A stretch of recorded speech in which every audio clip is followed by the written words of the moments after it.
Hello. Hey, how's it going? Hey, Danny, how are you? Good, how are you? Everything is good.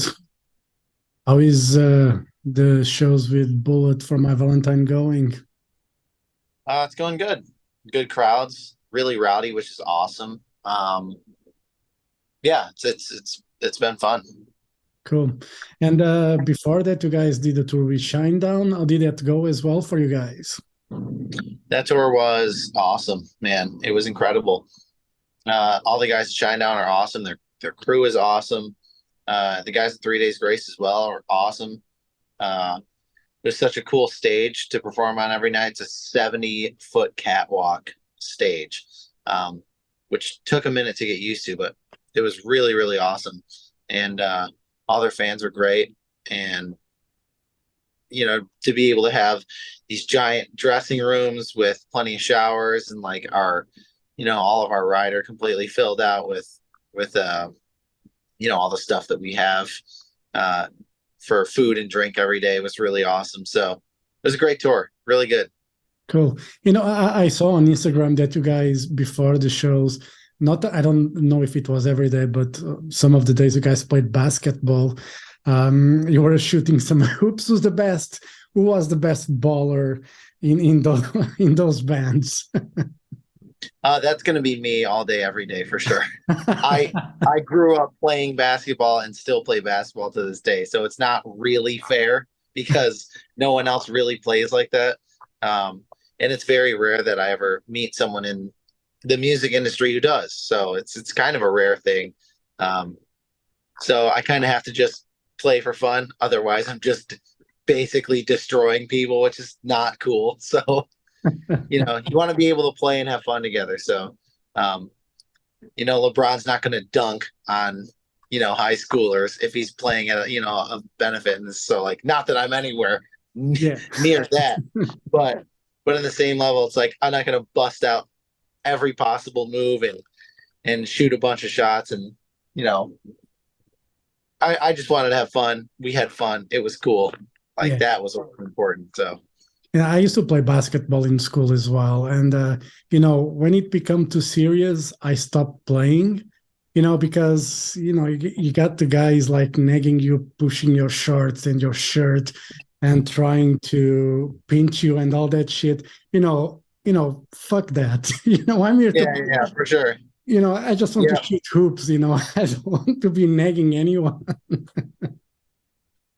Yeah. If I always used to do this thing where if anyone like if I felt like I was kind of getting hacked on, I would take one possession and I would just ram them with my shoulder. Be like, cut it out, or I'm going to deck you again.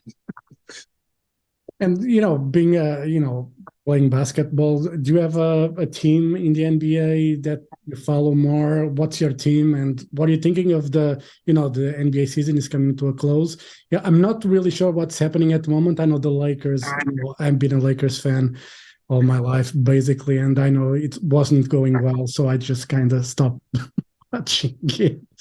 Yeah, I don't have a particular team. I love watching great players and getting their jerseys. So players like Steph and LeBron and Giannis and Kyrie and Durant and Westbrook and Damian Lillard and like all these different guys on all these different teams. Kobe, Yeah, all those guys, MJ.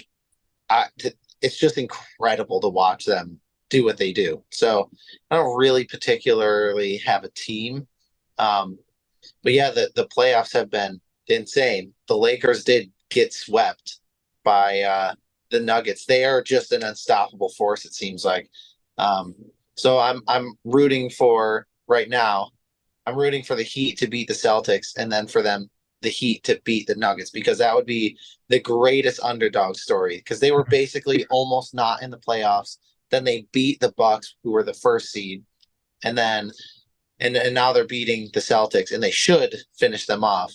So to go up against a Denver Nuggets team that has just punked every team they've played against, that would be incredible. yeah.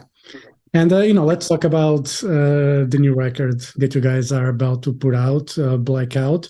You guys wrote the album during the pandemic. How was the those pandemic couple of years? Because, you know, looking now, it was crazy times. I was for you in particular and for the band, and to write an album during that period. Um, oh man, that those couple years were stupid and frustrating, and I think good stuff did come out of it. So that is kind of a blessing. But I mean, writing in that time was just like we really couldn't do anything else, and we had already put out Panic in I think it was like the summer of 2020. It was Um, August, yeah. yeah. So yeah, we got together. Let's see, early 2021. Went and did some writing trips, and then we got into the studio in the summer of 2021, and the whole thing was finished um, at that time. And then we added in, I think, one or two songs in December. Yeah, because Penny came out in August. You guys didn't end up touring properly for that album at all, did you? Not really. We did like a headliner in March of 2022. That was kind of in support of it, but it wasn't necessarily like directly like an album, tour. Um, so we never really got to, do a proper album tour for that record.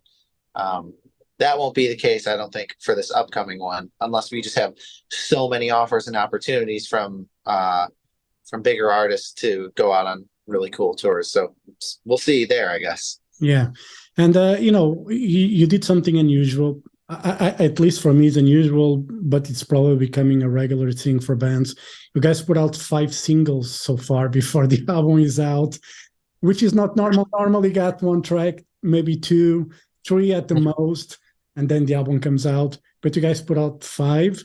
The reason was because you guys had finished the album, kind of a while ago, that you had the need to put those songs out. What was the strategy behind it? Just, for me to try to, in a way, to understand why you guys decided to put so many songs before an album. Yeah, I don't think it was as much of a strategy as it was biding time for the right time to release it. So it was I think first the very first song we put out was Heartache. And that was a song that we felt was strong. We wanted to kick off like attention towards the album with a bang. And that was a really, really great song. The reason why it took so long to release is that our label wanted to converge the release of our record with a big tour. And we needed to be on one in order for that to happen. So that the album would really already be out right now, but they weren't able to get everything organized and settled in time for the Shinedown tour because it was kind of a last minute ad. I think we got the offer in January. So and it takes, a couple months to line things up properly and get everything promoted well and have everything lined up and ready to go. And that tour was going to start beginning of April, and they just weren't able to get it done in time. So they were like, all right, well, it can't be this tour. It has to be the next tour. And we're like, oh, okay, well, we got to keep putting out songs because we put out songs and now they're, starting to come off of, their peak. And so it's just been a really strange process of like, all right, we put out Heartache. Then we put out Until We Break for our headliner last fall/winter. Then we put out gosh, I can't even remember all the songs that we put out. We put out Heartache, we put out Until We Break. We had just put out Nightmare. Now Armageddon is out. I'm pretty sure I'm missing one. But yeah, so it's just been a string of singles just to kind of keep the buzz going until the album comes out. So I think we're finally. Oh, Hate Me Too is the last Hate one. Me Too, yeah. I can't believe I didn't remember that. Yeah, and then Hate Me Too. That one we put out because we were going out on tour with Shinedown and we wanted to have something to support the tour there. So literally it's been every step of the way. It's like we need a song to supplement this thing that we're doing, Yeah. and the album can't come out yet. So there's been now 5 instances, Armageddon being the very, very last one, I believe, before the album drops. So it wasn't really as much of a strategy as it was like, hey, we put out this song and it's like we don't want the buzz to kind of go away, but the album can't come out yet. So here's another song. And now it's taking a bit of time for, let's say the vinyl release. It takes more time than usual to put out because since the pandemic, materials and all that stuff, has been scarce, and it takes a bit more time, and factories are freaking busy with releases now because vinyl, it's like a golden product again, which is weird. It's great for Yeah. me. I love it anyway. I just keep buying that stuff anyway. Yeah, I think we are. That's being worked on right now, if it's not already finished. So we will be ready and prepared with those two. Yeah, and for this record, reading the press, lyrically, it kind of serves as a prequel for Day One, the first album from Ashes to New. Was that something that you guys thought during the writing process, or was before writing process? Was something just naturally developed? Yeah, that was during, at least the concept of it, the idea of it, and the art behind it. The songs themselves, we took a step back and we were like, what made this band stand out and be successful? And we were like, the first record is the record that did the best for the band. So we looked at the music and we were like, it's heavy, it's got angst, it's got edge. Like, let's go back to that level of intensity with the musicians that we are now, and write something that's really, has big choruses, is super heavy, and then that idea eventually became like, well, why don't we just make this whole thing kind of like the prequel to Day One, with the art, with like the planet being destroyed, and having songs like Armageddon, stuff like that. So yeah, it was I would say it was during the process that we kind of started piecing it together. Yeah, and lyrically, what normally inspires you guys to write? It's when you get a concept, probably becomes a bit easier. I would say, I don't know. I never wrote a song in my life, so I have no idea. But when you have like a concept, does the lyrics come out easier for you and for the rest of the guys? It always helps to have a sense of direction, or an idea to follow. Um, but ultimately, at the end of the day, we didn't focus in too hard on that concept. Um, we generally just try to look at the state of the world, so we try to focus out on the macro and look at everything. And then also at the same time, on other songs, we'll focus into personal things, um, and write about those. So it's kind of a mixture of both. Yeah. And for you as a singer, is it easy to write about something that's very personal? Is it easy for you to put into words what you're feeling or want? I don't know, because some people like to put it all out. Others prefer to write about Dungeons and Dragons. Yeah, yeah. Um, it's easier and harder. It's always easier to write about things that you feel, because if you're really feeling it, it just flows out. Other times it can be hard, because it's like maybe you're trying to like figure it out as you're trying to write it, and so it can be hard if you're writing something down. You're like, is that how I feel? Like, does that really like speak to me? And then like you get into like overthinking, and you like scratch that, and like you try to start over. Like, that does happen a lot, and it's really hard to put yourself out there emotionally when you aren't quite clear and sure on how you feel, or it's hard for you to put together how you're feeling. Yeah. If you are really, really in the middle of it and feeling it, sometimes it can just flow out. So it sometimes it's way easier and it works out great. Other times it's like, trying to knock down a brick wall with paper hammers. Yeah. Do you remember any song that was like an absolute nightmare for you, and after you finished it, you were like, "Fuck yeah, I got it out." Yeah, Panic was that song for me. We when we were writing that album, we Matt and I went home for a Thanksgiving break while Lance and our drummer Maddie did like guitar and drum work. And I just knew we needed something with some heaviness to it. And I went home, and I think for almost a week straight, I pretty much spent most of my time creating that song. And I had like all these ideas in my head of like how I wanted it to work out. And it was like, I made a first draft, listened to it through. I was like, not good enough. So I took the same concept and like maybe improve this part or that part or change this part or that part. Made a second draft. I was like, not good enough.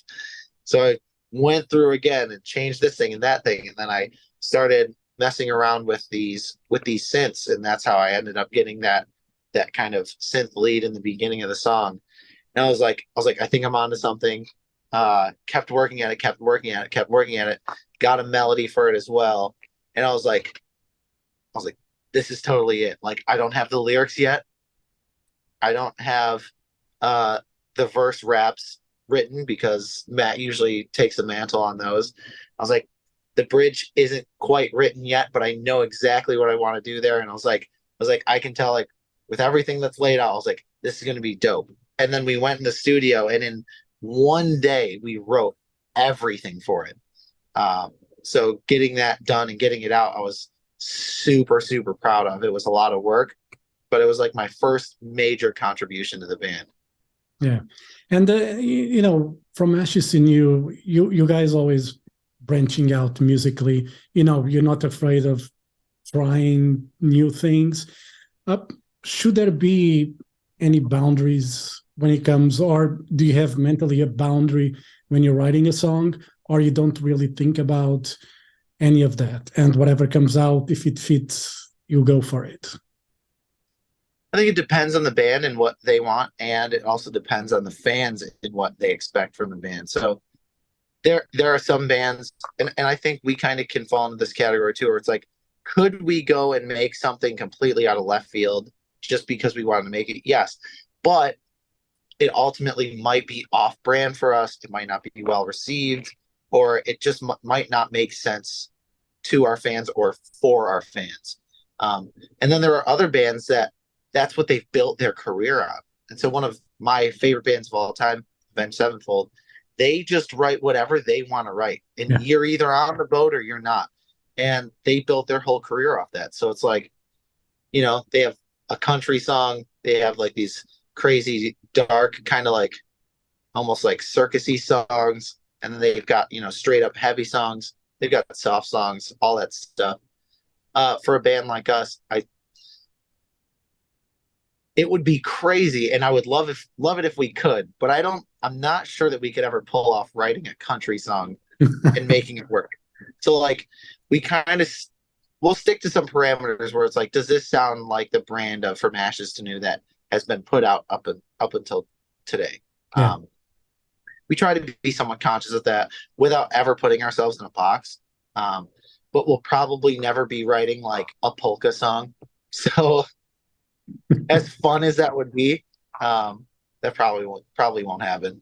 Okay, so let's say there's some boundaries, but yeah, a little bit.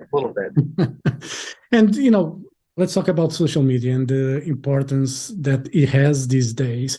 But I'm going to something that I was yesterday, I think, or 2 days ago on Twitter. There was some sort of a debacle in a way with you guys. There was some fan that said that something happened in the show where a guy or someone needed assistant, and you guys didn't stop the show.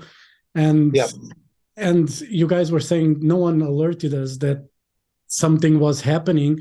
That's why we didn't stop. And because sometimes people can put something, that can be really like bad for an image of a band, and it's not accurate. And how do you guys deal with the social media phenomenon these days, where everybody seems when someone writes something, it's right in their heads, but normally it's not 100% accurate or at all. Yeah, I mean, well, from their perspective, they were 100% right. But they've never been on a stage with blinding lights in your face, um, or performing to a crowd of people, not just that person right there. Um, I've always found it odd when people get upset that you aren't aware of their existence. It's like, like if you bump into somebody at the grocery store, clearly I didn't know you were there. It's like no one's going around intentionally bumping into people. So it's like we've stopped our shows before, we've stopped our sets before. There have been times where, and every time it's happened, it's because there was a group of people like waving their hands like rapidly, and then we stop, or we just see it because it's right in the front. A guy got dropped on his head, and I stopped the show immediately because I saw it happen. I thought the guy died. Yeah. He turned out to be completely fine. So we started the song over and went back to it. So I don't even know where that happened during our set or even in the building, because there was just too many places to look. As far as I know, nobody alerted anyone. But apparently the person needed assistance. And it's like, we're not perfect. We're not going to be aware of all things at all times. We are not omniscient. So people being upset that we weren't aware of something that they were aware of is absurd. We wish we would have seen it. If somebody needed help and we could have helped, that's the first thing we want. No show or performance or anything is more important than somebody else's well-being. So, yeah. I remember in a festival in England a few years ago when there was something, someone wasn't feeling well in the crowd, and it was the security guy that turned to the stage and asked the band to stop. He talked to the guy that was on the side from the band and said to stop. The band at first weren't really understanding what was going on because they were playing and just saw the security guy waving, until the security guy was more like vicious and said, yeah, like, stop the fucking show. And they stopped. But, if the security guy didn't say anything, the band would continue playing because they weren't aware of what was happening, because it was in the middle. There was like 20,000 people there or more. And, you cannot expect a band to be looking at 20,000. Especially when like our brains are so focused in on what we're performing, Yeah. That it's hard to shift out of your thoughts that you're having right then that are keeping you in the performance to what is this person trying to say to me, and you can't allow yourself to get distracted on stage, because if you allow yourself to get distracted for every possible reason, because you're always thinking about, is someone hurt, is someone hurt, is someone hurt, is someone hurt, is someone hurt, like the whole show, like that is just not possible. Yeah. So like sometimes it takes a minute because like they have in-ears in, so they can't hear anything. And if someone's waving, they're like, oh yeah, what's up, man? They're like, wait, that guy, what is that guy doing? Oh, I think somebody's hurt. Like, and it takes a minute. It for sure takes a minute, because our brains are not thinking about that. And, sometimes you have an issue that some fans, especially in the front rows, they're waving because they want a guitar pick or something like that. And that's happened to me before, where there was a group of people like freaking out on one side, and I like stopped. I almost stopped performing for a minute, and I was stopping my movements and everything, and I looked back over at them, and they had smiles on their faces. I was like, Jesus Christ! Like you guys made me think someone was hurt because they're like jumping up and down and waving their arms and like doing this. I was like, oh my God. It's like there's a balance of like trying not to pay too much attention to everything everyone's doing, otherwise that's going to happen all the time, and trying not to miss things like that. It's super hard, but everyone on the internet has always known everything ever. So Yeah. Whatever that person wrote, they're 100% right. Let's not argue about that anyway. And you guys, after you're doing this week with Bullet for My Valentine, then in next month you guys are jumping with In This Moment and Motionless in White. It's a great package tour. Need to bring that stuff to Europe, man.